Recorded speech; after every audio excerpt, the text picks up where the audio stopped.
Hi guys, সবাই কেমন আছেন? আমি আজকে একটি নতুন ব্লগ নিয়ে যাচ্ছি স্পেন থেকে। দেখেন বাঙালিরা এখানে কিভাবে কেবাব বিক্রি করে এবং বানায়। তো আমি আছি শেখ মজনু স্পেন থেকে। ব্লগটি আপনারা দেখেন, অনুভব করেন। ওকে, এটা হচ্ছে বাঙালি কেবাব রেস্টুরেন্ট। এখানে আপনার কেবাব পাওয়া যায়, ওরা ওয়াটার দেয় আর বানিয়ে দেয় এভাবে। আপনাদের ভালো লাগলে, এ হচ্ছে কেবাব এখানে তৈরি করা হচ্ছে গাইস। এটা শুধু বাঙালিদের দোকান। এখানে স্প্যানিশরা খায়, এই যে স্প্যানিশরা এখানে অর্ডার দেয়, এখানে বসে খায়, আবার নিয়ে যায় চলে। ওকে, এই হচ্ছে রেস্টুরেন্ট।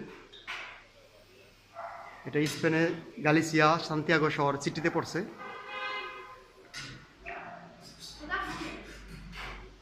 এখানে কেবাব তৈরি করা হচ্ছে, এই মেশিন দিয়ে কাটতেছে।